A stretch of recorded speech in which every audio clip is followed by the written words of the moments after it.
ఉన్నారు నాకు.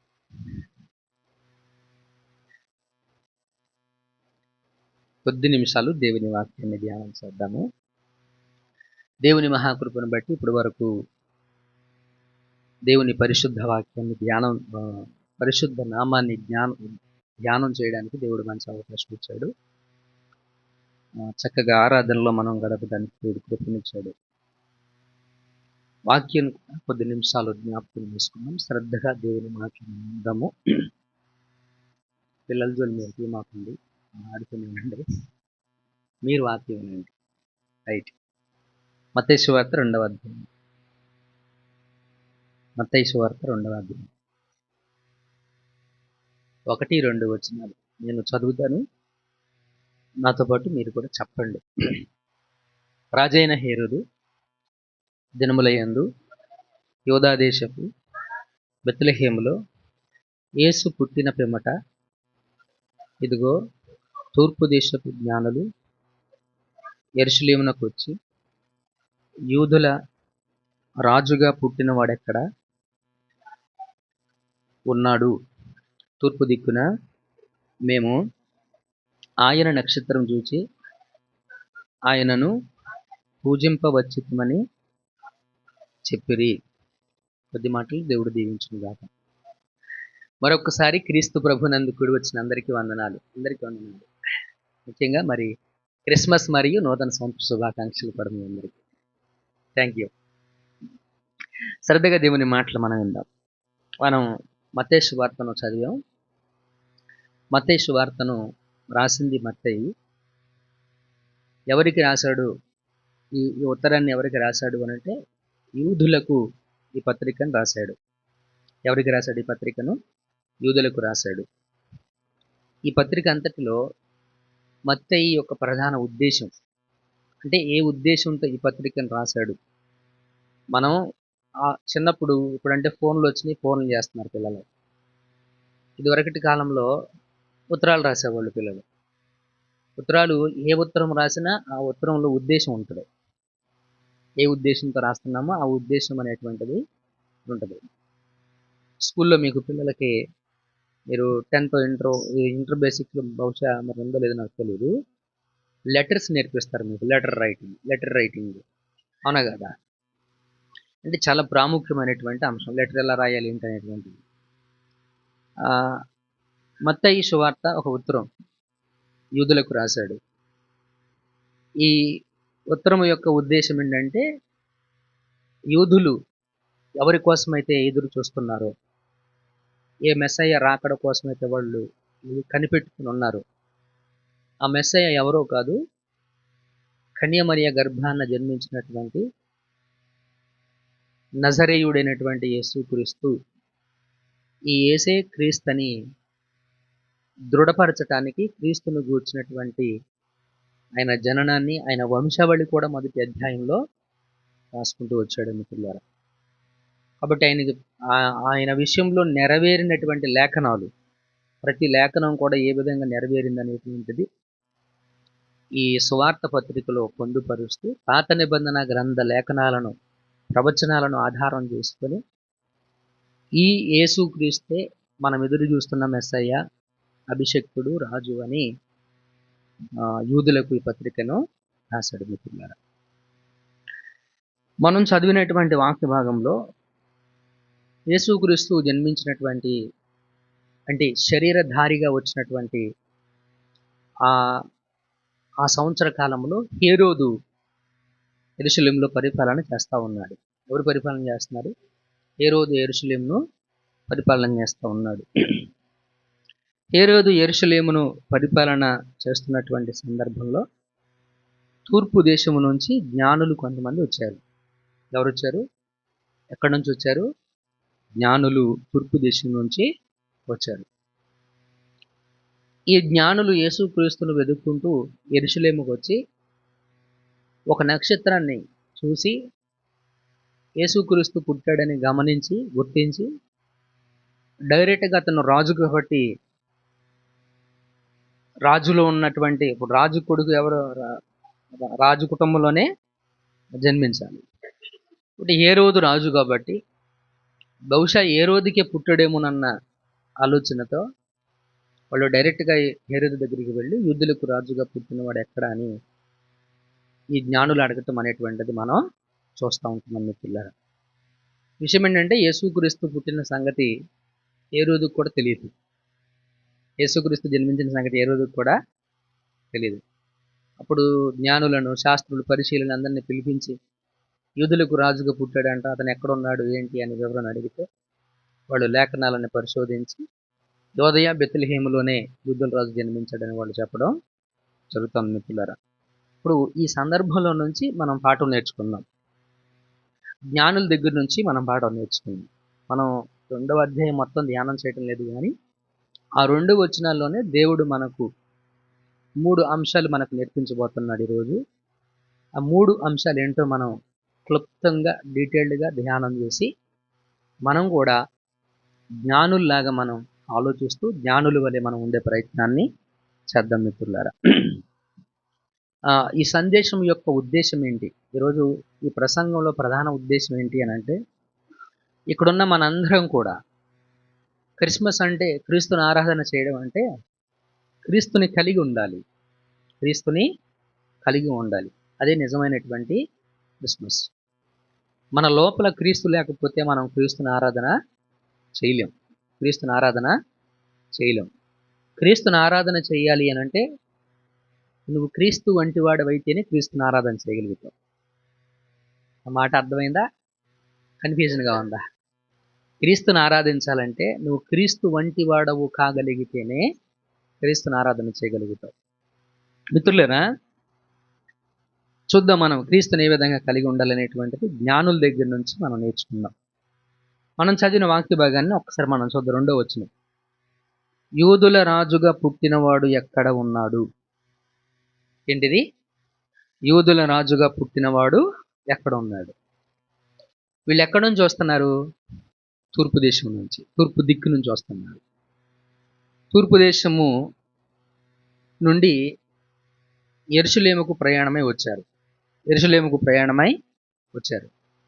వీళ్ళు హేరోదు దగ్గరికి వచ్చి అడిగిన ప్రశ్న ఏంటనంటే, యూదులకు రాజుగా పుట్టినవాడు ఎక్కడున్నాడు. సహజంగా రాజు దగ్గరికి వెళ్ళి యూదులకు రాజుగా పుట్టినవాడు ఎక్కడున్నాడని రాజుగారిని అడిగితే ఎలా ఉంటుంది? అవునా కదా? యూదులకు రాజుగా పుట్టినవాడు ఎక్కడున్నాడని రాజుని అడిగితే ఎలా ఉంటుంది? రాజుగారి దగ్గరికి వచ్చి రాజుగారికే రాజును అడుగుతున్నావు, నువ్వేం రప్పించోడవా అని అంటారు. అవునా కదా? కాబట్టి మిత్రులరా, కొంచెం డీటెయిల్డ్గా మనం ఆలోచన చేసే ప్రయత్నం, లోతుగా ఆ మాటను అధ్యయనం చేసే ప్రయత్నాన్ని మనం చేద్దాం. వీళ్ళు ఏమడిగారు?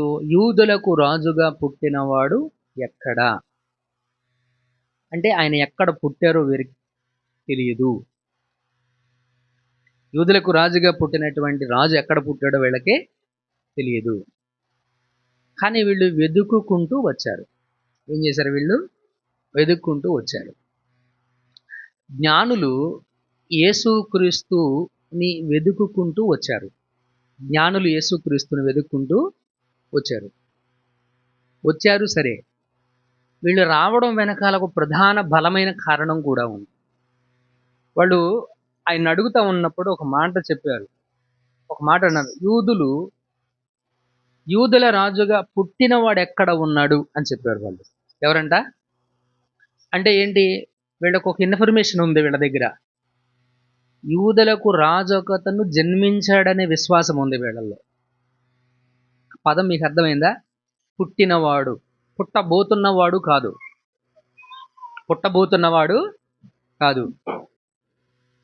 పుట్టినవాడు ఎక్కడ ఉన్నాడు అని నేరుగా అడిగారు. అంటే ఏంటి? యూదా వంశంలో ఒక రాజు పుట్టాడు, ఆ రాజు సర్వోన్నతుడైనటువంటి దేవుడనే విశ్వాసం వారికి ఆల్రెడీ మనసులో ఉంది.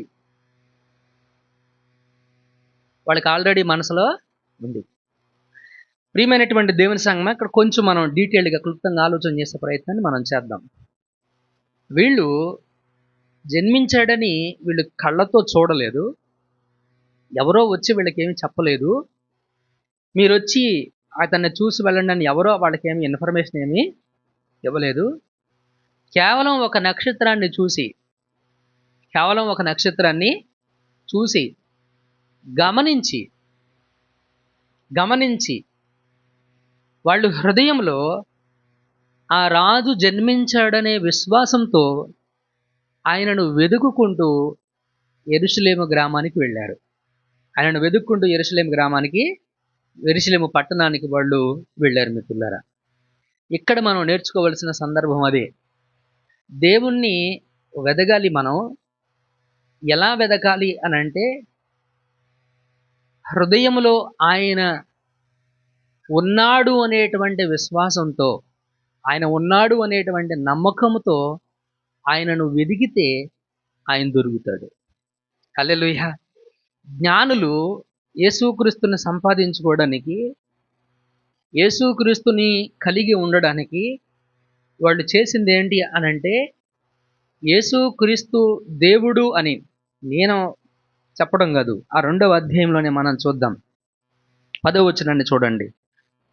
10వ వచనాన్ని ఒకసారి మనం చూద్దాం. వారు ఆ నక్షత్రమును చూచి అతి ఆనంద భరితులై ఇంటిలోనికి వచ్చి తల్లి అయిన మరియను ఆ శిశువును చూచి సాగిలపడి, అండర్లైన్ దట్ వర్డ్,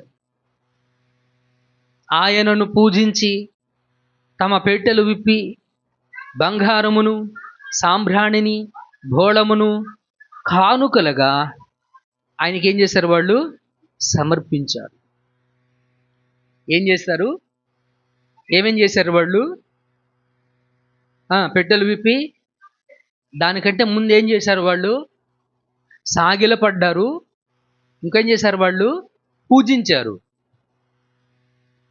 సాగిలపడ్డారు, పూజించారు. ఎవరిని పూజిస్తాం? దేవుణ్ణే కదా. ఎవరిని పూజించగలం మనం? దేవుణ్ణి పూజించగలం. ఎవరికి సాగిలపడతాం? దేవునికే సాగిలపడతాం. ఎవరికి సాగిలపడతాం మనం? దేవునికి సాగిలపడతాం. They were surrendered to the lord Jesus. వాళ్ళు దేవునికి శరీరధారిగా వచ్చిన, శరీరతనమును కలిగిన, శరీర తత్వాన్ని కలిగిన, కొంచెం డీటెయిల్గా చెప్దాం, శరీరమును ధరించుకున్నటువంటి క్రీస్తుకు సాగిలపడ్డారు. శరీరము ధరించుకున్న స్వయంభవుడైనటువంటి దేవునికి వాళ్ళు పూజ చేశారు. శరీరము ధరించుకున్న బాలుడుగా వారి కళ్ళ ముందు కనబడుతున్నటువంటి క్రీస్తుకి వారు సాగిలపడి పూజించి అర్పణములు కూడాను వాళ్ళు చేశారు. మిత్రులారా, this is what tell us.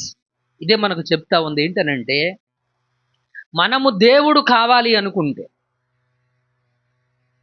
మన జీవితంలో దేవుని ఉనికి మనం వెతకాలి అనుకుంటే, మనం దేవుణ్ణి వెతికే విధానం ఏంటి అనేది జ్ఞానులు మనకు నేర్పిస్తున్నారు. దేవుణ్ణి మనం ఎప్పుడైనా సరే ఆయన ఉన్నాడు అనేటువంటి విశ్వాసముతో ఆయనను వెతుకుతూ ఉండాలి. అప్పుడే ఆయన మనకు ప్రత్యక్షం అవుతాడు. మిత్రులారా, హల్లెలూయా. ఆయన ఉన్నాడు అనే విశ్వాసం నీ లోపల లేకపోతే ఆయన నీకు కనబడడు. ఆయన ప్రత్యక్షతను నువ్వు తెలుసుకోలేవు. మిత్రులారా, జ్ఞానులు ఎక్కడో తూర్పు దేశము నుంచి వాళ్ళు ప్రయాణం చేసుకుంటూ, దాదాపు అక్కడ కొంతమంది చెప్తా ఉంటారు హిస్టారికల్గా 2 సంవత్సరాలు వాళ్ళు ఎలాగో ప్రయాణం చేశారు అని. దాదాపుగా వాళ్ళు 2 సంవత్సరాలు ప్రయాణం చేశారని చెప్తా ఉంటారు. బబులోను దేశానికి సంబంధించినటువంటి వారు బబులోను దేశము నుంచి యెరూషలేము ప్రాంతానికి ప్రయాణమై కొన్ని దినాలు ప్రయాణం, కొన్ని సంవత్సరాలు, కొన్ని నెలల పాటు ప్రయాణం నడుచుకుంటూ కేవలం ఒక నక్షత్రాన్ని ఆధారం చేసుకొని, ఒక నక్షత్రాన్ని వాళ్ళు చూసి రాజు జన్మించాడు, సర్వలోకాన్ని పరిపాలించేటువంటి రాజు జన్మించాడు, స్వయంభవుడైనటువంటి దేవుడు శరీరము ధరించాడు అనేటువంటి ఒక సత్యాన్ని ఎరిగినటువంటి వారై, గ్రహించినటువంటి వారై ప్రయాణం చేసుకుంటూ ఆయనను చూడడానికి జ్ఞానులు వచ్చారు. అందుకే పరిశుద్ధ వాక్యం చెప్తోంది, అజ్ఞానుల వలె కాక జ్ఞానుల వలె మనం ఆలోచన చేయాలి అని. ఎవరిలాగా ఆలోచన చేయాలి? అజ్ఞానుల వలె కాక జ్ఞానుల వలె మనం ఆలోచన చేయాలని పరిశుద్ధ వాక్యం మనకు బోధిస్తుంది. జ్ఞానులు ఎలా ఆలోచన చేశారు? స్వయంభవుడైనటువంటి దేవుడు శరీరము ధరించుకొని వచ్చాడనే విశ్వాసం కలిగి ఆయనను వెతుకుకుంటూ ఆయన దగ్గరకు వచ్చాడు. మిత్రులారా, let me ask you the question, ఈరోజు మనలో ఎంతమంది ఆయనను వెతుకుతున్నాం? పరిశుద్ధ వాక్యంలో కీర్తనాకారుడు 50వ కీర్తన అనుకుంటాను, 50వ కీర్తనలో ఒక మాట చెప్తాడు, వివేకము కలిగి దేవుణ్ణి వెదుకువారు కలరేమో అని ఆయన ఆకాశము నుంచి చూస్తున్నాడని. హల్లెలూయా, దేవునికి మహిమ కలుగును గాక. ఎలాగది? వివేకము కలిగి దేవుణ్ణి వెదుకువారు కలరేమోనని ఆయన ఆకాశము నుంచి తొంగి చూస్తున్నాడని దేవుని వాక్యం మనకు సెలవిస్తూ ఉంటుంది. ఏం కలిగంట? వివేకము కలిగి ఆయనను వెదకటం. వివేకం అంటే ఏంటి? దేన్ని వివేకం అంటాం మనం? జ్ఞానాన్నే మనం ఏమంటాము? వివేకం అని చెప్పేసి అని అంటాం మిత్రులారా. కాబట్టి ప్రియమైన దేవుని మిత్రులారా, దేవుడు లేడు అని బుద్ధిహీనులు తమ హృదయంలో అనుకుంటారు. వాని దృష్టి ఎదుట దేవుని భయం బొత్తిగా లేదు. 36వ కీర్తన ఈ మాట మనకు జ్ఞాపకం చేస్తాం. దేవుడు లేడు అనే ఆలోచన ఎవరికి ఉంటుంది అని అంటే బుద్ధిహీనులకు ఉంటుంది. జ్ఞానం లేని వారికి ఏముంటుంది? దేవుడు లేడనేటువంటి ఆలోచన ఉంటుంది. అలాంటి వారు గురించి దేవుని వాక్యం ఏం చెప్తా ఉందంటే, అలాంటి వారు వారి లోపల దేవుని భయము బొత్తిగా లేదు అని దేవుని వాక్యం మనకు నేర్పిస్తుంది మిత్రులారా. కనుక దేవుడు ఏమంటాడు అంటే, వివేకము కలిగి ఆయనను వెదికేవారు ఉన్నారేమో అని దేవుడు నరులను దృష్టిస్తున్నాడు అని పరిశుద్ధ లేఖనం చాలా స్పష్టంగా మనకు నేర్పుతుంది మిత్రులారా. ఈరోజు ఈ క్రిస్మస్ ఆరాధనలో పార్టిసిపేట్ చేసినటువంటి మన అందరము కూడాను వివేకముతో ఆయనను వెదకాలి. ఏది వివేకం? వివేకం అంటే జ్ఞానం. ఏది జ్ఞానం? ఆయన ఉన్నాడనే స్పృహ, ఆయన ఉన్నాడనేటువంటి భయం, అదే వివేకం. ఆయన ఉన్నాడనేటువంటి విశ్వాసం కలిగి ఆయనను వెదికితే ఆయన ప్రత్యక్షత మనకు అర్థమవుతుంది. ఆయన ప్రత్యక్షత మనకు అర్థమవుతుంది. వీళ్ళు జ్ఞానులు, వీళ్ళకి అర్థమయ్యింది స్వయంభవుడైనటువంటి దేవుడు, సర్వ సృష్టికర్త అయినటువంటి దేవుడు, సర్వాధికారి అయినటువంటి దేవుడు ఆయన శరీరము ధరించుకొని వచ్చాడనే సత్యం గ్రహించి వారు వెదుక్కుంటూ ఆయన దగ్గరకు వచ్చారు. హెబ్రీ పత్రిక కూడా మనకేం చెబుతా ఉంది మిత్రులరా? హెబ్రీలకు రాసినటువంటి పత్రిక 11వ అధ్యాయం ఏమి బోధిస్తుందో చూడండి ఒక్కసారి. హెబ్రీలకు రాసిన పత్రిక 11వ అధ్యాయము 6వ వచనం మనకి బోధించిన మాట చూడండి ఒక్కసారి. ఏమి లేకోకుండా, విశ్వాసము లేకుండా దేవునికి ఇష్టుడై ఉండుట అసాధ్యము. ఎవరు? దేవుని యొద్దకు వచ్చువారు ఏంటది? దేవుని యొద్దకు వచ్చేవారు ఏంటది? ఆయన ఉన్నాడనియు తన్ను వెదుకు వారికి ఫలము దయచేయువాడనియు ఏం చేయాలి? నమ్మాలి. వెదుకు వారికి ఏం చేస్తాడు? ఆయన ఫలము దయచేస్తాడు. వెదకకుండా ఫలం ఎలా దయచేస్తాడు? వెదకాలంటే ఏం కావాలి? వెదకాలంటే ఏం కావాలి? ఉన్నాడనే విశ్వాసం కావాలి. కాబట్టి ఆయన దగ్గరకు మనం వచ్చినప్పుడు, ఆయన కావాలని మనం ఆయన కోరుకుంటున్నప్పుడు, ఆయన ఉన్నాడనేటువంటి జ్ఞానంతో, ఆయన ఉన్నాడనేటువంటి విశ్వాసంతో ఆయనను వెదుకుకుంటూ ఆయన దగ్గరకు మనం వస్తే ఆయన ఫలం ఇస్తాడు మనకి. ఫలం అంటే ఏంటి? జామకాయ? మరేంటి? మనం అడిగింది చేస్తాడని. హల్లెలూయా, దేవునికి మహిమ కలుగును గాక. కాబట్టి మిత్రులారా, ఆయన ఉన్నాడనే విశ్వాసంతో దేవుణ్ణి వెతకటం జ్ఞానులు మనకు నేర్పించేటువంటి పాఠం మిత్రులారా. ఇంకొక వచనాన్ని మీకు పరిచయం చేస్తా. పేతురు మొదటి పత్రిక 1వ అధ్యాయం 8-9 వచనాలు. 1వ అధ్యాయం. మీరు ఆయనను చూడకపోయినను ఆయనను ప్రేమించుచున్నారు. ఇప్పుడు ఆయనను కనులార చూడకయే విశ్వసించుచు మీ విశ్వాసమునకు ఫలమును అనగా ఆత్మరక్షణ పొందుచు చెప్పనసఖ్యమును మహిమాయుక్తమునైన సంతోషము గలవారై ఆనందించుచున్నారు. ప్రజెంట్ డేస్, ఈరోజు దేవుడు మనం కనబడతాడా అని అంటే ప్రత్యక్షంగా నేను మీ కళ్ళకు కనపడుతున్నా, అలా వచ్చేం కనపడ్డు. పాస్టర్ గారు కొంతమంది చెప్తా ఉన్నారు దర్శనంలో కనబడుతున్నారని. అలా దర్శనంలో కూడా వచ్చేమి ఆయన కనపడడు. అలా దర్శనంలో కూడా వచ్చి ఆయన ఏమీ కనపడడు. నీకు దేవుడు కనపడేది ఒకే ఒక ప్రత్యక్షత, చిట్ట చివరి ప్రత్యక్షత, 66 పుస్తకాల సంపుటి. 66 పుస్తకాల సంపుటి. పరిశుద్ధ వాక్యం చెబుతా ఉంది, రోమీలకు రాసిన పత్రిక 1వ అధ్యాయము 18వ వచనం ఒకసారి చదవండి. 18 నుంచి ఒక్కసారి చదవండి. దేవుడు నీకు ఎలా అర్థమవుతాడో లేఖనం చెప్తా ఉంది. 20 చదువునాను.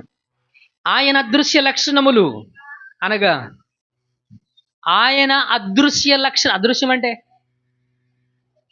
ఆయన కనబడని లక్షణములు అనగా ఆయన నిత్య శక్తియు, ఆయన ఆయన కరెక్ట్ దేవత్వమును, జగదుత్పత్తి మొదలుకొని సృష్టించబడిన వస్తువులను ఆలోచించుట వలన తేటపడుచున్నవి గనుక వారు నిరత్తరులై ఉన్నారు. నిరత్తరులు అవ్వడం అంటే ఏంటి? వివేచింపలేని వారై ఉన్నారు, గ్రహింపలేని వారై ఉన్నారు. పాస్టర్ గారు, మా సమస్యలు మేము అర్థం చేసుకోవడానికి తకముకలైపోతున్నాం, ఇంకా ఆయన నిత్యశక్తి, ఆయన దైవత్వం, ఇవన్నీ ఆలోచించే టైం మాకెక్కడదని అంటారేమో. అంతేనంటారా? ఇవన్నీ ఆలోచించే టైం మాకెక్కడది అని అనుకుంటారేమో. మిత్రులారా, దేవుణ్ణి తెలుసుకోకపోవడము కూడా ఒక తప్పే. నా మాట మీకు అర్థమైందా?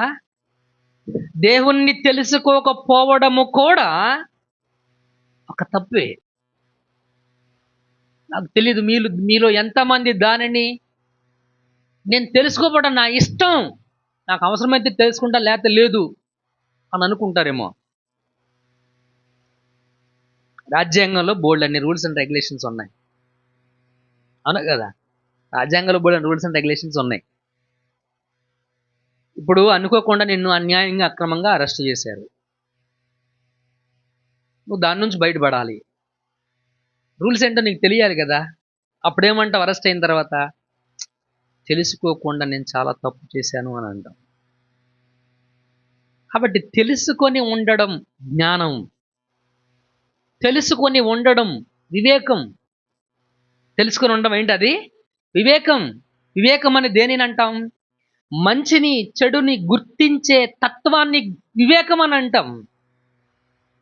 మంచికి చెడుకి మధ్య స్పష్టతను కలిగి ఉండడమే వివేకం.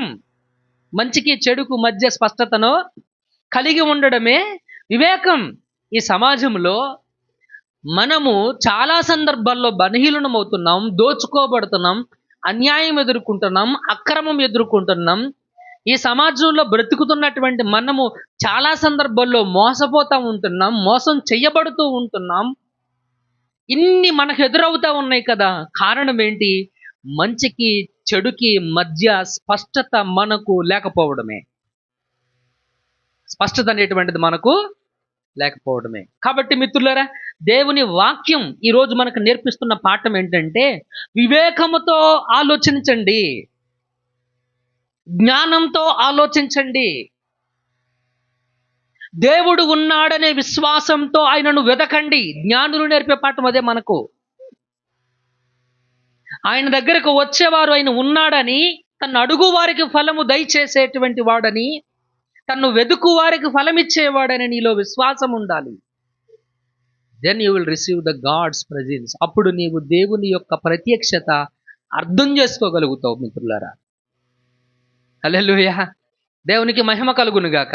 కాబట్టి ప్రియమైనటువంటి దేవుని సంఘం, మరొక వచనం కీర్తనకారుడు 74. కీర్తనకారుడు ఏం చెప్పాడు చదవండి. 70వ అధ్యాయం 4వ వచనం చదవండి. నిన్ను వెదుకు వారందరూ నిన్ను గూర్చి, అది ఎవరంటే ఎవరు సంతోషిస్తారు? నిన్ను వెదుకు వారందరూ, ఎవరు సంతోషించేది? ఆయనను వెదుకు వారందరూ ఏం చేస్తారంట? ఉత్సహించి సంతోషించుదురు గాక. నీ రక్షణను ప్రేమించు వారందరూ దేవుడు మహిమపరచబడును గాక అని నిత్యము చెప్పుకొందురు. హల్లెలూయా. దేవునికి మహిమ కలుగును గాక. ఎవరు సంతోషిస్తారు? ఆయన వెదుకుటలో సంతోషం ఉంది. ఆయనను వెదుకుటలో సంతోషం ఉంది. ఆయనను వెదికేవారు, ఇది సామాన్య సంతోషం కాదు, ఉత్సాహము ఉంచి సంతోషంగా ఉంటామంటే ఏదది? ఉత్సాహము, సంతోషం కలుగుతుంది దేవుణ్ణి వెదికినప్పుడు. కాబట్టి ప్రభునందు ప్రియమైన దేవుని సంగమ, జ్ఞానులు మనకు నేర్పిస్తున్న పాఠం ఏంటి అని అంటే, ఈ జ్ఞానుల దగ్గర నుంచి మనం నేర్చుకోవలసిన సబ్జెక్ట్ ఏంటి అని అంటే మిత్రులారా, యేసుక్రీస్తుని జ్ఞాన వివేకములతో ఆయన ఉన్నాడనేటువంటి సత్యాన్ని మనము నమ్మి ఆ విశ్వాసంతో ఆయనను వెదకాలి అనేటువంటి సత్యం మనం నేర్చుకున్నాం మిత్రులారా. ఈ రోజు నుంచి మీలో ఎంతమంది ఆయన వెతకగలుగుతున్నారు? You should take some decisions. మీ జీవితంలో కొన్ని తీర్మానాలు ఉండాలి. కొన్ని తీర్మానాలు అనేటువంటివి ఉండాలి, కొన్ని నిశ్చయితలు ఉండాలి. కన్ఫర్మ్ చేసుకోవాలి, ఎస్ నేను దేవుణ్ణి తెలుసుకోవాలి, దేవుని గురించి నేర్చుకోవాలి, దేవుణ్ణి అర్థం చేసుకోవాలి, ఆయన మనసు అర్థం చేసుకోవాలి, ఆయన గుణం అర్థం చేసుకోవాలి, ఆయన నిత్య శక్తి నాకు తెలియాలి, ఆయన దైవత్వం నాకు తెలియాలి. అది నాకు ఎలా అర్థమవుతుందంటే, సృష్టించబడినటువంటి వస్తువులను గురించి ఆలోచించటం వలన ఆయన నిత్య శక్తి, ఆయన దైవత్వం నాకు అర్థమవుతుంది అని దేవుడి లేఖనం తెలియజేస్తూ ఉంటుంది. సో మై బెస్ట్ సజెషన్ ఏంటంటే, ఈ రోజు నుంచే మీరు ప్రారంభం చేయండి. 2026 రావాలి, జనవరి 1 నుంచి ప్రారంభం చేస్తాననే తీర్మానాలు వద్దు. ఏమంటారండి? ఇప్పటి నుంచే ప్రారంభం చేయండి. దేవుణ్ణి విశ్వాసంతో వెదగటం, జ్ఞానంతో వెదగడం, వివేకముతో వెదగటం ఈ క్షణం నుంచి ప్రారంభం చేయవలసిందిగా ప్రభువుని బట్టి నేను మీకు మనవి చేస్తూ ఉంటున్నాను మిత్రులారా. వాళ్ళు తూర్పు దేశము నుంచి, బబులోను దేశము నుంచి యెరూషలేముకు ఆయన పుట్టాడని ఆయనకు చెప్పారు. పుట్టిన సంగతి, ఆయన జన్మించిన సంగతి అక్కడున్న హేరోదుకు తెలియదు, ఆ యెరూషలేములో ఉన్న ప్రజలకు కూడా తెలియదు. కానీ ఎక్కడో ఉన్నటువంటి జ్ఞానులకు ఆయన జన్మించిన విషయము అర్థమైంది. ఆయన జన్మించిన విషయం అర్థమైంది. దేన్ని చూసి అర్థం చేసుకున్నారు? ఇందాక మనకి వాక్యం చెప్పినట్టుగా నక్షత్రాన్ని చూసి అర్థం చేసుకున్నారు వాళ్ళు. హల్లెలూయా. దేవునికి మహిమ కలుగును గాక. ప్రియమైన దేవుని సంఘం, రెండో మాట మనం చూస్తే, వాళ్ళు దేన్ని ఆధారం చేసుకొని వచ్చారు? ఫర్ ఎగ్జాంపుల్, మన ఊరికి ఎవరన్నా ఫలానా వ్యక్తి తెలుసండి అని మీ దగ్గరికి వచ్చి అడిగాడు. ఎవరా వ్యక్తి అని మీరు అడిగారు. తెలీదండి, ఆయనకి గెడ్డం ఉంటుంది, మీసాలు ఉంటాయి అని అంటే, గెడ్డం మీసాలు ఉంటాయి అని చెప్తే, గెడ్డం మీసాలు అందరికీ ఉంటాయి బాబా, నువ్వు ఎవరిని చూసి వచ్చావు? నువ్వు ఆయన వెతకటానికి ఆయన ఫోటో ఉందా? ఆయన పేరు తెలుసా?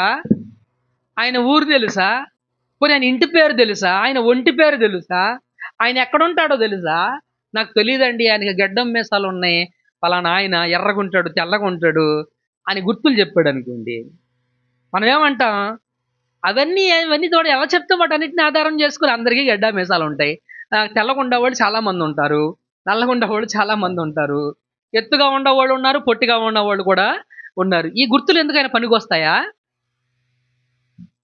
ఫలానా వ్యక్తి అని చెప్పడానికి identification చేయగలుగుతామా?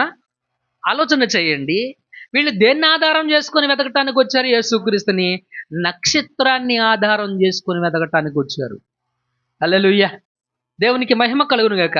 Let me understand you. నేను మీకు అర్థమయ్యేలాగా చెప్పే ప్రయత్నాన్ని చేయనివ్వండి. నక్షత్రాన్ని చూస్తున్నప్పుడు వాళ్ళకి ఏమర్థమయ్యింది? దేవుడు శరీరధారిగా వచ్చాడనే సత్యం అర్థమయ్యింది. అంటే నక్షత్రం ఏమి తెలియజేసింది జ్ఞానులకు? దేవుడు జన్మించాడు, దేవుడు శరీరధారిగా వచ్చాడనేటువంటి సత్యాన్ని వారికి బోధించింది. నేనేమని చెప్తానంటే, ఆ నక్షత్రం ఒక సాక్ష్యంగా ఉంది. ఎలా ఉంది నక్షత్రం? ఒక సాక్ష్యంగా ఉంది. వీళ్ళు తూర్పు దిక్కు నుంచి ప్రయాణమయ్యి ఒక నక్షత్రాన్ని చూసి, దాన్ని గమనించి, ఆ తూర్పు దిక్కున ఉన్న నక్షత్రంలో గుర్తుపట్టారు వాళ్ళు. దాన్ని చూడంగానే వాళ్ళకి అర్థమైంది ఏంటనంటే, దేవుడు శరీరధారిగా వచ్చాడని. హల్లెలూయా. దేవునికి మహిమ కలుగును గాక. So what I'm trying to సే, ఈ నక్షత్రం ద్వారా మనం నేర్చుకోవలసినటువంటి పాఠం ఏంటి అని అంటే, క్రీస్తు జననాన్ని, అంటే దేవుడు సార్వభౌమ అధికారము కలిగినటువంటి దేవుడు, సర్వోన్నతుడైనటువంటి దేవుడు, అలాగే స్వయంభవుడైనటువంటి దేవుడు శరీరము ధరించుకొని వచ్చాడన్న సత్యము నక్షత్రం ఎలా అర్థమయ్యేలాగా జ్ఞానులకు చెప్పిందో, ఇక్కడ ఉన్నటువంటి సంఘము అనేటువంటి మనందరము కూడాను క్రీస్తు జననానికి సాక్షులుగా మనం ఉండాలి. ఎవరి జననానికి? క్రీస్తు ఉన్నాడు, ఆయన రక్షకుడు, ఆయన 2025 సంవత్సరాల క్రితం జన్మించాడు, నా పాపములకు ప్రాయశ్చిత్తమయ్యాడు, నేను చనిపోతే మరలా బ్రతుకుతాను, నాకు నిత్య జీవం ఉంది అని చెప్పడానికి సాక్ష్యం ఎవరు? సంఘమే. అని చెప్పడానికి సాక్ష్యం ఎవరు? సంఘమే. So what we are trying to learn, second thing, రెండో విషయం మనం ఏం నేర్చుకోబోతా ఉంటున్నాము అని అంటే, ఈ నక్షత్రం లాగా సాక్షులుగా మనం ఉండాలి. నక్షత్రంలాగా సాక్షులుగా మనం ఆదివారం సాక్ష్యాలు చెప్తాం కదా. ఒక తుమ్ము వచ్చింది, తుమ్ము ఆగిపోయింది, బస్సు ఎక్కేటప్పుడు కింద పడ్డా, ఎవరు చేయబట్టుకున్నారు, కాలు పట్టుకున్నారు. ఇవి కాదు సాక్ష్యాలు, ఇవి కాదు సాక్ష్యాలు. సాక్ష్యం అంటే ఏంటి? పాట కూడా పడతాం, ఘనిన వినిన సంగతులను తెలుపుటయే. ఏంటది? సాక్ష్యమిచ్చేదా మన స్వామి యేసు దేవుడనచ్చు, సాక్ష్యమిచ్చేదా. సాక్ష్యమనగా గనిన వినిన, చెప్పండి, సాక్ష్యమనగా గనిన వినిన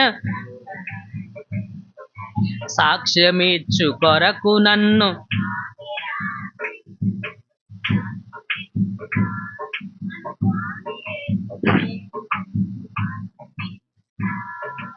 హల్లెలూయా, దేవునికి మహిమ కలుగును గాక. ప్రభునందు ప్రియమైనటువంటి దేవుని సంగమా, ఈరోజు మనం గమనించవలసినటువంటి విషయం, ఈరోజు మనం ఏంటది గమనించవలసిన, సంఘము రిప్రజెంటేషన్ ఇవ్వాలి. సంఘం ఏమివ్వాలి? రిప్రజెంటేషన్. రిప్రజెంటేషన్ అంటే అర్థం ఏంటనంటే సాక్ష్యం. సంఘ సభ్యులు సాక్షులుగా ఉండాలి. సంఘ సభ్యులు ఎలాగ ఉండాలి? సాక్షులుగా ఉండాలి. అపోస్తలుల కార్యాల గ్రంథం 3వ అధ్యాయం 15వ వచనం చూడండి ఒకసారి. దానికంటే ముందు 1 తిమోతి 3:15 తీయండి. 1 తిమోతి 3వ అధ్యాయం 15వ వచనం.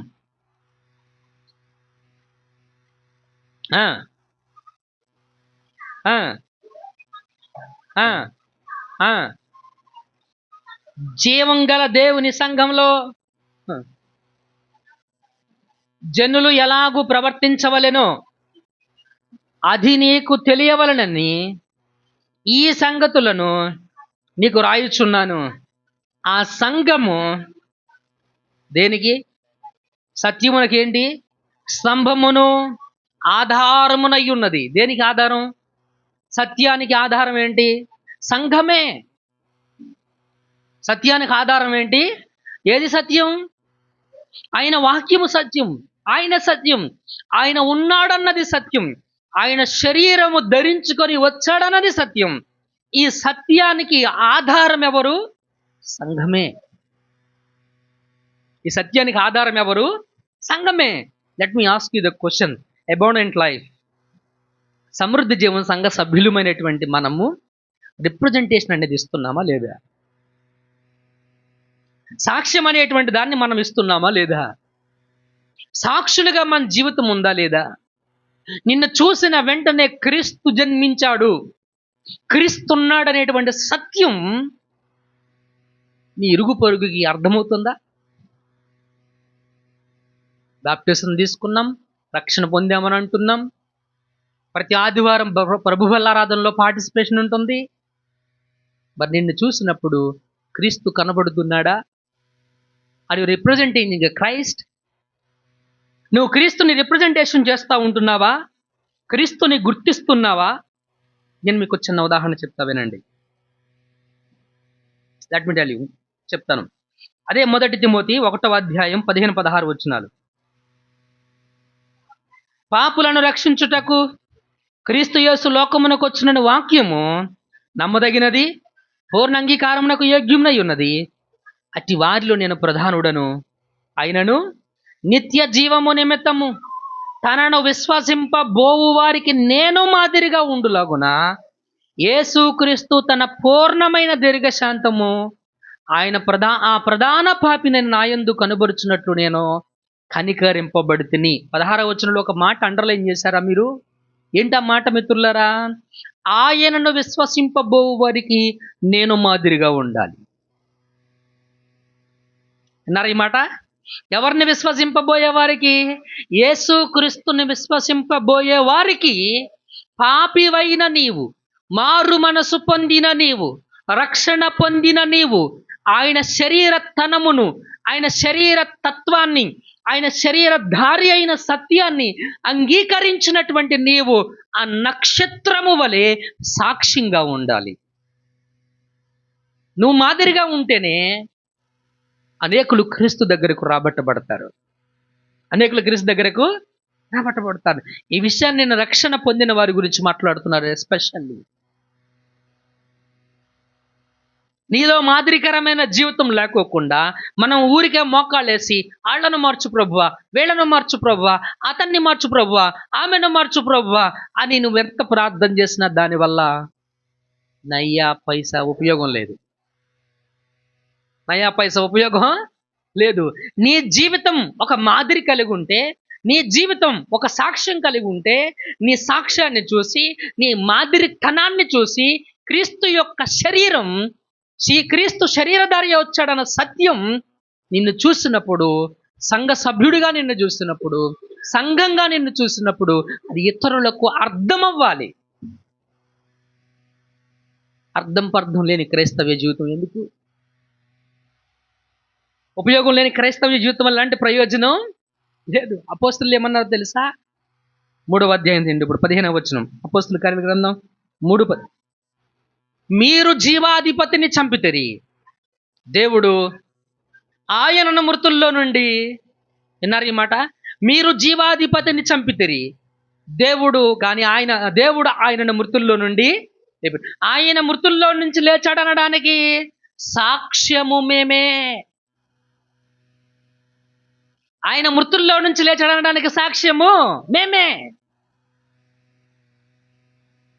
ఉలుకు పలుకు లేని, మాట స్వభావము లేని, చూడలేని, మాట్లాడలేని ఒక నక్షత్రం క్రీస్తుని రిప్రజెంట్ చేయగలిగినప్పుడు కళ్ళుండాయి, నోరుంది, జ్ఞానముంది, వివేకముంది, ఆలోచన ఉంది, కాళ్ళున్నాయి, చేతులున్నాయి. మనం ఎంత క్రీస్తుని రిప్రజెంట్ చేయాలి? మనం ఎంత క్రీస్తుని ప్రదర్శన చేయాలి? ఈ రక్షించబడిన వారిని చూసినప్పుడు స్పందన అనేటువంటిది అవిశ్వాసుల్లో కలగాలి. అర్థమైందన్న మాట మీకు? నేను మీకు అర్థమయ్యే బెస్ట్ ఎగ్జాంపుల్ చెప్తా వినండి. ఇది మీకు చాలా ఉపయోగపడేటువంటి మాట కూడా. మీరు రోడ్డు మీద నడిచెళ్తున్నారు.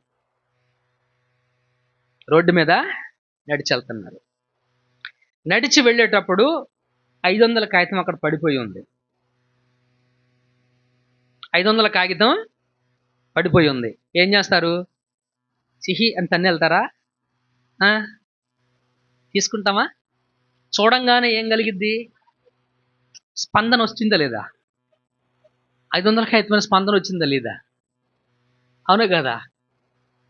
నిన్ను చూసినప్పుడు, రక్షణ మారు మనసు కలిగిన నీ జీవితాన్ని చూసినప్పుడు ఎవరైనా దేన్ని చూస్తారండి? నీ ఆస్తిపాస్తులను చూడరు, నీకేముంది అనేది చూడరు. ఒక మనిషి యేసుక్రీస్తు దగ్గరికి రావడానికి ఆధారం, స్తంభం, సాక్ష్యం సంఘమే, సంఘ సభ్యులే.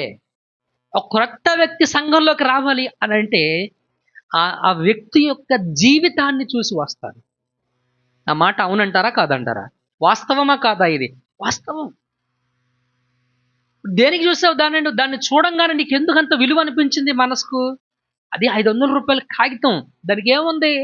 విలువ ఉంది. నువ్వు దేనికి స్పందించావు? కాగితానికి కాదు. నా మాట మీకు అర్థమైందా?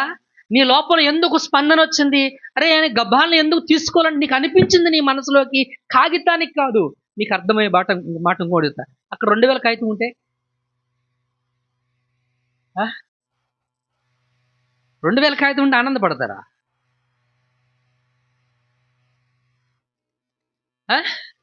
2000 రూపాయల కాగితం ఉంటే తీసుకుంటారు దాన్ని? ఎందుకంటే దానికి వాల్యూ లేదు. నా మాట మీకు అర్థమవుతుందా? ఇప్పుడు అక్కడ నీకు 2000 రూపాయల కాగితం కనపడింది అనుకోండి, 2000 కాగితం రూపం చూసి అది ఎందుకు పనికిరాదని వదిలేస్తావు. అవి డబ్బులే. ఒకప్పుడు అవి కూడా డబ్బులే, కానీ ఇప్పుడు అవి దేనికి పని? అటువంటి కాగితాలు 1000 ఉన్న ఉపయోగం, 10,000 ఉన్న ఉపయోగం, 1,00,000 కాగితాలు 2000 రూపాయల కాగితాలు ఉన్న ఉపయోగం. అంటే ఇక్కడ నీ స్పందన కాగితానికి కాదు. దేనికి స్పందించావు? విలువ. 500 కాగితం షాప్ బోర్డుకి ఇస్తే పెట్రోల్ బంక్ వాడికి ఇస్తే పెట్రోల్ కొడతాడు. 500 రూపాయల కాగితం గ్రోసరీ షాప్లో ఇస్తే నీకు సరుకులు ఇస్తాడు. 2000 రూపాయల కాగితం తీసుకుని వెళ్ళి పెట్రోల్ బంక్ వాడికి ఇస్తే ఏం చేస్తాడు? కిందంకా పైంకా చూసి పొరా అంటాడు. Right are not? అవును కదా? So what I'm trying to says, యేసుక్రీస్తుని నువ్వు చూసి, యేసుక్రీస్తుని నీలో చూస్తారు జనం. యేసుక్రీస్తు నీలో చూస్తారు జనం. సంఘమా, నా మాట గమనించండి. పడదాం ఒక పాట. ఓ సంగమా సర్వాంగమా పరలోక రాజ్యపు ప్రతిబింబమా, యేసయ్యను ఎదుర్కొనగా నలంకరించి సిద్ధపడుమా. ఓ సంగమా వినుమా, రాణి ఓ ఫీరు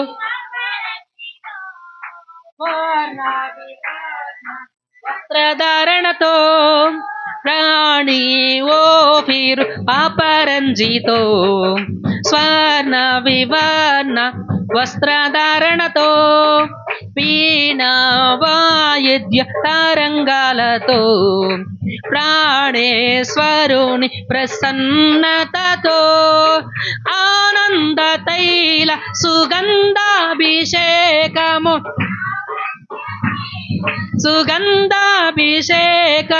పొంది తినే యేసునందు, పొందితివా యేసునందు. ఓ సంగమా సర్వాంగమా పరలోక రాజ్యపు ప్రతిబింబమా, యేసయ్యను నీతినలంకరించి సిద్ధపడుమా. ఓ సంగమా, గట్టిగా హల్లెలూయా. 2 చేతులు తెచ్చిన వాళ్ళందరం కూడా ఇలా కాదు, ఇలాగా hallelujah, hallelujah. So you understand hope. I hope you understand. మీకు అర్థమైంది అనుకుంటా నేను. జ్ఞానులు ఎలా ఆలోచించాలో మనకు నేర్పారు. జ్ఞానులు విశ్వాసంతో దేవుడు ఉన్నాడు, పుట్టాడు, దేవుడు శరీరధారి అయి వచ్చాడు అనేటువంటి పరిపూర్ణమైనటువంటి విశ్వాసంతో ఆయనను వెతుక్కుంటూ వాళ్ళు వచ్చారు. ఆయన దేవుడు అన్న సత్యం వాళ్ళకి నమ్మారు అనడానికి ఆధారం ఏంటి? ఆయనను చూసినప్పుడు ఆయనను పూజించారు, ఆయనకు సాగిలపడ్డారు, ఆయనకి అర్పణలు కూడా ఇచ్చారు. మిత్రులారా, సహజంగా ఎమ్మెల్యే గారు కనపడ్డారు అనుకోండి, మీరేం చేస్తారు? నమస్కారం పెడతారు. ఇంకేం చేస్తారు? అమ్మా లేచి నిలబడతాం. ఇది నేను ఎక్స్పెక్ట్ చేసింది ఆ ఆన్సరే. ఏం చేస్తాము? సమస్యలు ఏమైనా ఉంటే, మా ఊరికి రోడ్డు లేదు బాబు, వాటర్ ట్యాంక్ లేదు బాబు, కరెంటు సప్లై సరిగ్గా రావట్లేదు, ఇవన్నీ చెప్తాం మనం. రాజు కనపడినప్పుడు వీళ్ళు ఏం చేశారు? రాజుగారి దగ్గరికి వెళ్ళినప్పుడు ఏం చేయాలి అసలు? ఇవి చెప్పుకుంటాం, అవునా కదా? కానీ వీళ్ళు ఏం చేశారు? రాజును పూజించారు, రాజుకు సాగిలపడ్డారు, రాజుకి అర్పణలు ఇచ్చారు. What does it tells? ఏం చెప్తా ఉంది మనకి? విశ్వాసంతో, జ్ఞాన వివేకముతో వారు దేవుణ్ణి వెదికి ఆయనను పూజించటం మనకు కనబడుతుంది జ్ఞానుల దగ్గర నుంచి. నక్షత్రం మనకి ఏం నేర్పిస్తా ఉంది అంటే మిత్రులారా, రిప్రజెంటేషన్. అంటే దాని అర్థం ఏంటంటే సాక్షిగా, ప్రతినిధిగా. నా పాడిన పాటలో పరలోక ఆ, పరలోక రాజ్యానికి ప్రతిబింబం, సాక్ష్యం. నువ్వు సాక్షిగా ఉన్నావా? సత్యానికి పునాది, సత్యానికి స్తంభము, సత్యానికి స్తంభము, ఆధారము సంఘమే, సంఘ సభ్యులే. Let me ask you the question, రెండవ మాట ముగించే ముందు, మీరు యేసుక్రీస్తుకి సాక్షులుగా ఉన్నారా? మీ ప్రవర్తన విషయంలో, మీ మాటల విషయంలో, మీరు అన్ని విషయాల్లో యేసుక్రీస్తుకు సాక్షులుగా ఉన్నారా? ఇక్కడ విషయం ఏంటంటే మిత్రులారా, నక్షత్రాన్ని చూడగానే వీళ్ళు స్పందించారు. నక్షత్రాన్ని చూడగానే వీళ్ళు స్పందించారు. జ్ఞానులు నేర్పే రెండవ పాఠం ఏంటి? నక్షత్రం నేర్పే పాఠమేమో సాక్షిగా ఉండడం అయితే, జ్ఞానులు మనకు నేర్పే రెండవ పాఠం ఏంటనంటే సత్యానికి మనము స్పందన ఇవ్వాలి. సత్యానికి మనం స్పందన ఎలాగనంటే మిత్రులారా, ఒక 500 రూపాయల కాగితం నీకు రోడ్డు మీద కనబడగానే ఎంత ఆతృతగా నువ్వు వెళ్ళి దాన్ని తీసుకున్నావో అంత వేగంగా సత్యానికి నువ్వు స్పందన ఇవ్వాలి. హల్లెలూయా, దేవునికి మహిమ కలుగును గాక. వాళ్ళు నక్షత్రాన్ని చూసిన తర్వాత ఒక 10 రోజులు ఆలోచన చేసి ఇది దేవుని నక్షత్రమే, వెళ్దాం పదండి అనుకోలేదు వాళ్ళు. అవును కదా? వాళ్ళు నక్షత్రాన్ని చూసిన వెంటనే వాళ్ళ లోపల నుంచి వచ్చినటువంటి వేగవంతమైనటువంటి స్పందన, దేవుని వాక్యము వినినప్పుడు కానీ, దేవుని సత్యాన్ని గ్రహించినప్పుడు కానీ నువ్వు సాక్షిగా ఉంటే ఆ అద్భుతమైనటువంటి స్పందన అనేకుల్లో కలుగుతుంది మిత్రులారా. Hallelujah. So what I'm trying to say is, ఈ రోజున నువ్వు క్రిస్మస్ అంటే క్రీస్తుని ఆరాధించటం అంటే దాని అర్థం ఏంటో తెలుసా? క్రీస్తుకు సాక్షిగా ఉండడమే క్రీస్తుని ఆరాధన చేయడం మిత్రులారా. థర్డ్, లాస్ట్ విషయాన్ని మనం చదువుదాము. మత్తయి సువార్త 2వ అధ్యాయము, ఇందా చదివాం కదా 10వ వచనం. వారా నక్షత్రాన్ని చూసి అత్యానంద భరితులై ఇంటిలోకి వచ్చి తల్లి అయిన మరియను ఆ శిశువును చూచి సాగిలపడి ఆయనను పూజించి తమ పెట్టెలు విప్పి బంగారమును, సంభ్రాణిని, బోళమును కానుకలుగా ఆయనకు సమర్పించిరి. హల్లెలూయా, దేవునికి మహిమ కలుగును గాక. అండ్ ద థర్డ్, జ్ఞానులు మనకు నేర్పే 3వ పాఠం. మొదటి పాఠం జ్ఞానులు మనకు నేర్పింది వివేకముతోనూ, జ్ఞానముతోనూ, విశ్వాసముతోనూ దేవుణ్ణి మనం వెదకాలి అనేది నేర్పారు. దేవుని సత్యం అర్థమైనప్పుడు చాలా వేగంగా మనం స్పందించాలని, దేవునికి మనం చాలా వేగంగా, ఎంత వేగముగా మనం స్పందిస్తే అంత మనకు మంచిది. వాక్యాన్ని వినినప్పుడు, సత్యాన్ని వినినప్పుడు, పరిశుద్ధ వాక్యం ఎఫెసీయులకు రాసిన పత్రిక 1వ అధ్యాయం 13వ వచనం చెబుతా ఉంది, మీరును సత్యవాక్యమును అనగా మీ రక్షణ సువార్తను విని ఏం చేశారంట? విని క్రీస్తునందు విశ్వాసముంచి వాగ్దానం చేయబడిన ఆత్మచేత ముద్రించబడ్డారు. వాగ్దానం చేయబడిన ఆత్మచేత ముద్రించబడ్డారని దేవుని వాక్యం మనకు సెలవిస్తూ ఉంటుంది మిత్రులారా. బయట తీసుకెళ్ళండి. వాగ్దానం చేయబడినటువంటి ఆత్మచేత ముద్రించబడ్డారని దేవుని వాక్యం మనకు. వాక్యము వినిన వెంటనే నువ్వు వేగవంతంగా రెస్పాండ్ కావాలి. వేగవంతంగా రెస్పాండ్ అనేటువంటిది అది జ్ఞానులు మనకు నేర్పించేటువంటి పాఠం. నువ్వు రెస్పాండ్ అవుతున్నావా దేవుని వాక్యానికి? దేవుని వాక్యానికి నీ స్పందన ఏంటి? ఆడెవడో వస్తాడు సిద్ధాంతిని, నువ్వు పిలుస్తావు, కనిగట్టుకొని పిలుస్తావు, వస్తాడు, వచ్చిన తర్వాత చెప్తాడు బాత్రూంలో లోపం ఉంది, వెంటనే పీగు పందిరేయాలి. ఇల్లు బీగు పందిరేసిన దాకా మనకు నిద్ర పట్టదు. మరి దేవుడు నీతో చెప్పాడు మారు మనసు పొందమని, స్పందించావా? నమ్మమని చెప్పాడు, స్పందించావా? దేవుడు అంటాడు అంతటా అందరూ మారు మనసు పొందాలని చెప్పాడు, స్పందించావా? ఆసక్తి కలిగి మారు మనసు పొందమన్నాడు, స్పందించావా? Is there any response in you? దేవుని మాటలకి ఏదైనా స్పందన ఉందా నీలో? దేవుని మాటలైతేనేమో ఆలోచించాలంటావు, టైం కావాలంటావు. ఈ లోకంలో ఉన్నటువంటి మనుషులు చెప్పే పద్ధతులనేమో ఆలోచించాల్సిన అవసరం లేదంటావు, వేగంగా స్పందిస్తావు. వేగంగా స్పందిస్తావు. ఈ లైఫ్ని ఒకసారి పరిశీలన చేయండి. వాళ్ళు మూడవ పాఠం మనకి ఏం నేర్పిస్తున్నారు అంటే మిత్రులారా, దేవుని ఆరాధన చేయడం మనకు కనబడుతూ ఉంది. దేవుని ఆరాధన చేయడం మనకు కనబడుతూ ఉంది. ఎలా ఆరాధన చేశారు? ఒక మనిషికి ప్రయోజనకరమైనటువంటిది, లేదా ప్రతి మానవుడు తాపత్రయపడే అంశం ఏదైనా ఉంది అని అంటే అది పూజించడమే. అదేంటది? పూజించడమే. ప్రతి మానవుడు దేవుణ్ణి పూజించాలని ఆ మనసు ప్రతి మనిషి కలిగి ఉంటాడు. చూడండి, నువ్వు ఒక బౌద్ధుడిని తీసుకో, లేకపోతే ఒక జైనుడిని తీసుకో, హిందూ తీసుకో, ఒక ముస్లిం తీసుకో, వీళ్ళందరూ ఏం చేయాలనుకుంటారు? ప్రతి మనిషి కూడా పూజ. వీళ్ళందరూ ఏం చేయాలనుకుంటారు? పూజ. పూజ అంటే ఎలా చేస్తారు వాళ్ళు? పూజను ఎలా చేస్తారు వాళ్ళు? ఆరాధన అనే పదానికి పరిపూర్ణమైన అర్థం ఏదైనా ఉంది అని అంటే ఇవ్వడం.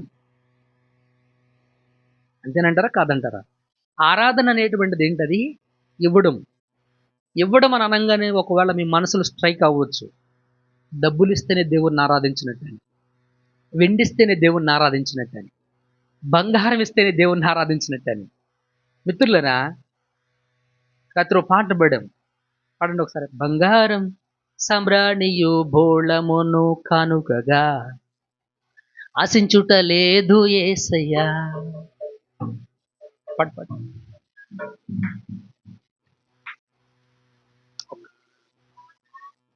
బోళమును కానుకగా ఆశించుట లేదు యేసయ్యా, మరియు పై రూపము అనుముఖముఖాని కాదయ్యా, అర్పణల కన్నా విధేయతే మిన్న సమర్పించు నీ హృదయము. హల్లెలూయా, హల్లెలూయా, హల్లెలూయా. విన్నారా? మాట విన్నారా? బంగారం సంబ్రాణియు బోళమును కానుకగా ఆశించుట లేదు యేసయ్యా, నీ ఐశ్వర్యము పేరు ప్రతిష్ట మరియు పై రూపము ప్రాముఖ్యము కాని కాదయ్యా. తర్వాత అర్పణల కన్నా విధేయతే మిన్న. ఏంటి? అర్పణల కన్నా విధేయతే మిన్న సమర్పించు నీ హృదయము. ఏంటది? సమర్పించు. ఎస్, ద బెస్ట్ దేవునికి నువ్వు ఏదైనా ఇవ్వగలవు అని అంటే నీ హృదయమే. ద బెస్ట్ దేవునికి నువ్వు ఏదైనా ఇవ్వగలవు అని అంటే అది నీ హృదయమే. ఎందుకని దేవుడు హృదయాన్ని కోరుతున్నాడు? ఎందుకని దేవుడు మనసును కోరుతున్నాడు? నీ శరీరంలో బాగా పాడైపోయిన వస్తువు ఏదైనా ఉంది, అవయవం ఏదైనా ఉంది అనంటే అది నీ హృదయమే. హృదయము మోసకరమైనది, అది ఘోరమైన వ్యాధి కలదు. హృదయం ఏంటది? మోసకరమైనటువంటిది, దానిలో ఘోరమైనటువంటి వ్యాధులు ఉన్నాయి. నీ దేహంలో చెడిపోయిన భాగం ఏదైనా ఉంది అనంటే నీ మనసే. ఆ మనసుని, పాడైపోయినటువంటి ఆ మనసును, చెడిపోయిన నీ హృదయాన్ని, చెడిపోయిన నీ తలంపులను దేవుడు నాకు ఇమ్మని అడుగుతా ఉన్నాడు. మిత్రులారా, can you able to give that? నువ్వు దాన్ని దేవునికి ఇవ్వగలవా? దాన్ని దేవునికి ఇవ్వగలుగుతున్నావా మిత్రులరా? 29వ అధ్యాయము యెషయా గ్రంథం 13వ వచనం. 29:13. దేవుణ్ణి మనం ఎలా ఆరాధన చెయ్యాలంటే హృదయముతోనే. ప్రభువు ఎలాగూ సెలవిచ్చుచున్నాడు, ఈ ప్రజలు ఎలాగది నోటి మాటతో ఎలా వస్తున్నారు? వాళ్ళు నోటి మాటతో నా యొద్దకు వస్తున్నారు, పెదవులతో నన్ను గనపరుచున్నారు, కానీ తమ హృదయము నాకు దూరం చేసుకొని ఉన్నారు. వారు నా ఎడల చూపించే భయము, భక్తి మానవ విధులను బట్టి అవి వారు నేర్చుకున్నవే, కానీ హృదయముతో వాళ్ళు చేసేటువంటి ఆరాధన, హృదయముతో చేసేటువంటి ఆరాధన కాదది. హృదయానుసారంతో చేసేటువంటి ప్రార్థన కాదది. దేవుడు మేలు చెయ్యడు అని తెలిస్తే నువ్వు ప్రార్థన చేయగలవా? చేయగలవా? దేవుడు నీ ప్రార్థన వినడు అని తెలిస్తే, నిన్ను పట్టించుకోవట్లేదని తెలిస్తే నువ్వు ప్రార్థన చేయగలవా? చేయలేవు. అందుకే దేవుడు ఏమంటున్నాడు అనంటే, ఆయన మీద నమ్మకం ఉండాలి. ఆ నమ్మకంతో ఆయన వెదకాలి. ఆయన వెదకటం మాత్రమే కాదు, ఆయన వాక్యానికి మనం స్పందించాలి.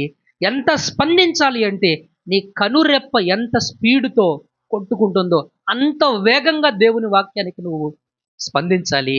ఆ స్పందనతో నువ్వు దేవునికి ఆయన ఆరాధన చేయాలి. ఎలా ఆరాధన చేయాలంటే, హృదయముతో నువ్వు ఆరాధన చేయాలి, ఆత్మతో ఆరాధన చేయాలి, మానవ విధులను బట్టి కాదు. మానవ విధులను బట్టి కాదు. వారు నా ఎడల చూపించేటువంటి భయము, భక్తి, ఆ విశ్వాసము, ఆ అర్పణ ఏదైతే ఉందో మానవ విధులను బట్టి వారు నేర్చుకున్న ఆరాధన చేస్తున్నారే కానీ హృదయం ఎక్కడుంది? దేవునికి దూరంగా ఉంది.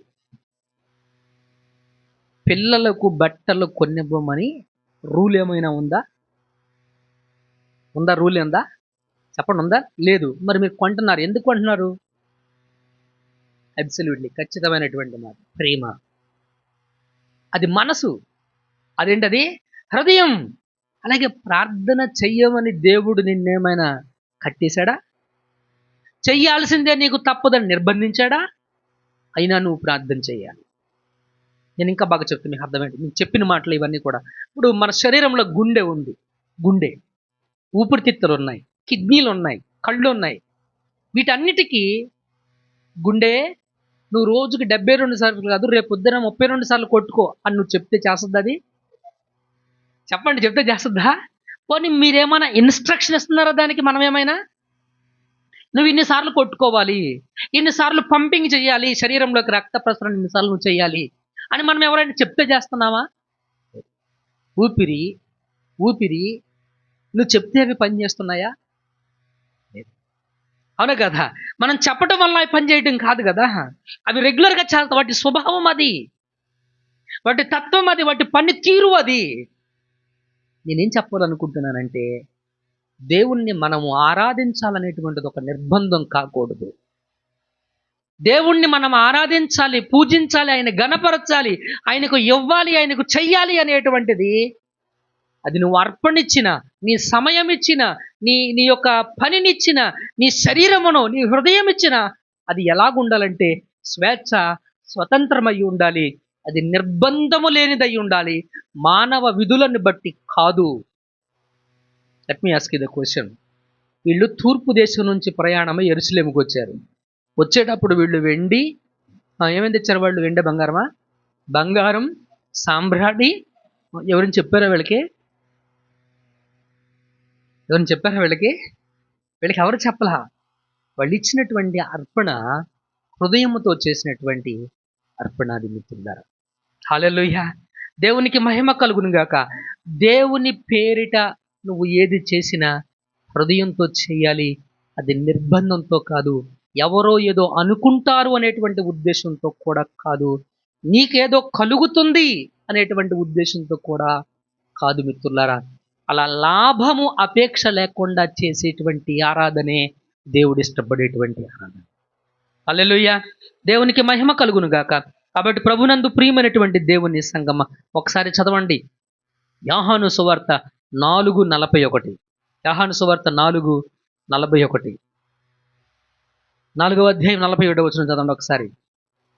ఆయన మాటలు వినినందున ఇంకనూ అనేకులు నమ్మి ఆ స్త్రీని చూసి, ఇక మీదట నీవు చెప్పిన మాటలను బట్టి కాక, దీన్ని ఏమంటారు? మా మట్టుకు మేము విని ఈయన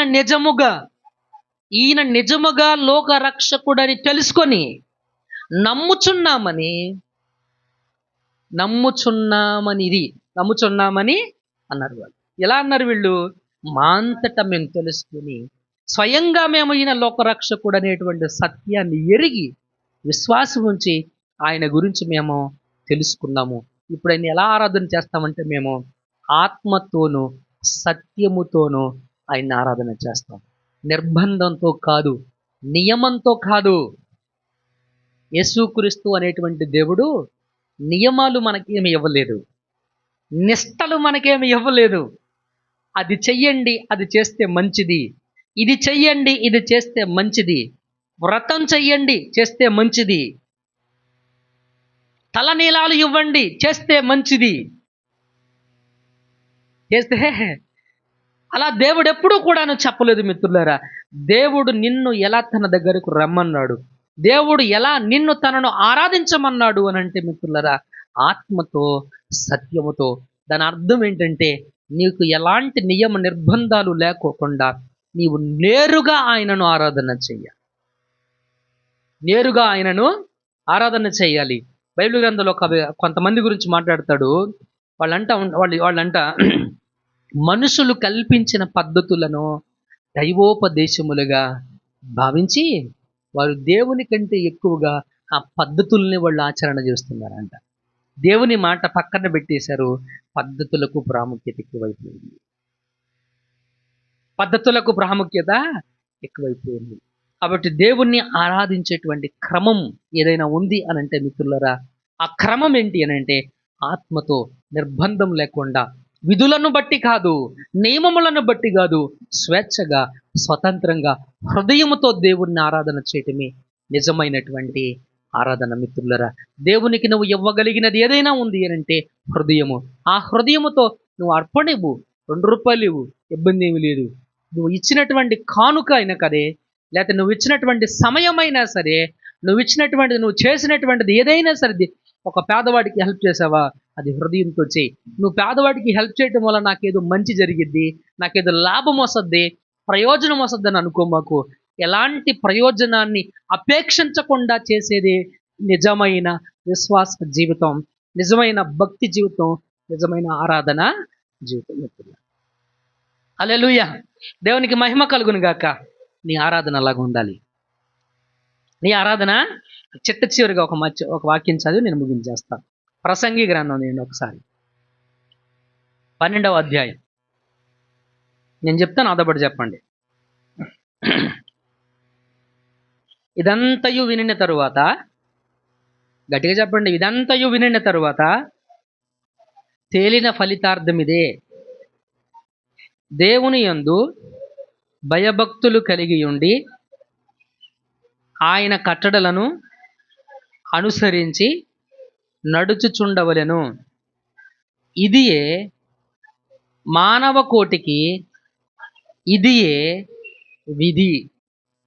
నీకు ప్రయోజనకరమైనది ఏదైనా ఉంది అని అంటే, ఉపయోగకరమైనది ఏదైనా ఉంది అని అంటే, దేవుని ఎడల భయము భక్తి కలిగి ఉండడమే నీకు లాభకరమైనటువంటిది. పరిశుద్ధ వాక్యం కూడా అదే చెప్తోంది. తిమోతితో చెప్తాడు ఆయన, సంతృప్తి సహితమైన దైవ భక్తి గొప్ప లాభదాయకమైనది. మనం దేవుని ఎలా ఆరాధన చేస్తున్నాం. Let me conclude. వాక్యాన్ని ముగిస్తూ ఉంటున్నాను మిత్రులరా. క్రీస్తుని ఆరాధన చేయడం, క్రిస్మస్ అంటే మిత్రులరా క్రీస్తుని ఆరాధన చేయడం, క్రీస్తుని ఆరాధన చేయడం.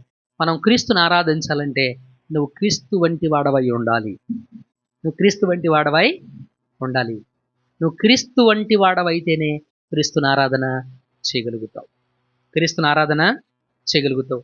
ఆ క్రీస్తు వంటి వాడవు కావాలి అని అంటే ఆయన ఉన్నాడు అని, లేదా ఆయన శరీరధారియే వచ్చాడనే సత్యాన్ని నువ్వు నమ్మాలి. విశ్వాసంతో ఆయనను వెదికి ఆయన వాక్యానికి నువ్వు స్పందించాలి. ఆయన వాక్యానికి నువ్వు స్పందించాలి. ఇంకా బాగా చెప్పాలంటే, వాక్యానికి వినని వారు స్పందించాలంటే వాక్యము వినిన వారు సాక్షులుగా ఉండాలి, సాక్షులుగా ఉండాలి. అలా సాక్షులుగా ఉంటే వాళ్ళు ఏమవుతారు అంటే వాక్యానికి స్పందించి దేవుని వాక్యాన్ని నమ్ముతారు. మనం నిర్బంధం లేకోకుండా, నియమములతో కాకుండా, మానవ విధులను బట్టి కాకోకుండా ఆత్మతో సత్యముతో మనం దేవుని ఆరాధన చేయగలుగుతాం. హల్లెలూయా. జ్ఞానుల్లాగా మనం ఆలోచన చేద్దాం, అజ్ఞానుల్లాగా వద్దు. దినములు చెడ్డవి గనుక జ్ఞానుల్లాగా మనం వివేకముతో ఆలోచన చేసి ఆయనను మనం ఆరాధన చేద్దాం. మరి ఇక్కడ ఉన్నటువంటి ప్రతి ఒక్కరూ కూడా మనము అలాగా ఆలోచించి మీ జీవితంలో క్రిస్మస్ ఆరాధనలో మంచి నిర్ణయాలను తీసుకోండి. మంచి నిర్ణయాలను తీసుకోండి. ఒకవేళ క్రీస్తు శరీర తత్వాన్ని, శరీర తనమును మీరు ఇంకా నమ్మని వారైతే ఆయన శరీరధారిగా వచ్చాడని నమ్మండి. మీరు అనుకోవచ్చు, ఆయన దేవుడు కాబట్టి అవన్నీ భరించాడు, దేవుడు కాబట్టి శిలువ మరణాన్ని భరించాడు, దేవుడు కాబట్టి తిరిగి లేచాడు. అవన్నీ అబద్ధాలు, అవన్నీ అబద్ధాలు. ఆయన దేవుడు కాబట్టి కాదు, ఆయన మానవుడనే సత్యాన్ని గ్రహించండి. ఆయన మానవ శరీరాన్ని ధరించుకున్నాడు. ఆయన మానవ రూపాన్ని, ఆయన మానవ తత్వాన్ని జ్ఞాపకం చేసేదే క్రిస్మస్. కాబట్టి ఈరోజు మానవ తత్వాన్ని క్రీస్తు తత్వాన్ని మనకు జ్ఞాపకం చేస్తూ ఉంది. ఏంటి అనంటే మిత్రులరా, మనము క్రీస్తుని విశ్వాసముతో వెతకాలి, వివేకముతో ఆయన వెతకాలి. ఆయన ప్రత్యక్షత అర్థమవుతుంది. సంఘము సత్యానికి సాక్ష్యంగా ఉండాలి. అప్పుడేమవుతుందనంటే అవిశ్వాసంతో ఉన్నటువంటి వారు నీ సత్యవంతమైనటువంటి ఆ ప్రవర్తన చూసి వాళ్ళు స్పందిస్తారు. వాళ్ళు నిర్బంధం లేకుండా క్రీస్తుని ఆరాధన చేస్తారు. అలాగే అంగీకరించినటువంటి వారు నియమాలు నిబద్ధతలతో కాకోకుండా స్వచ్ఛందంగా దేవుని ఆరాధన చేయండి. అటువంటి ఆరాధన మనకు అటువంటి తృప్తిగా చేయండి. భక్తి ఎలా చేయాలి? తృప్తిగా చేయండి. విశ్వాసం ఎలాగ ఉండాలి? తృప్తిగా చేయాలి. అటువంటి ఆరాధన జీవితం ప్రయోజనకరమైనటువంటిది. అటువంటి భక్తి విశ్వాస జీవితాలు మన జీవితంలో ప్రయోజనకరమైనటువంటివి. అటు కృప ప్రభు మనందరికీ అనుగ్రహించునుగా. కళ్ళు మూసుకొని ప్రార్థన చేద్దాం.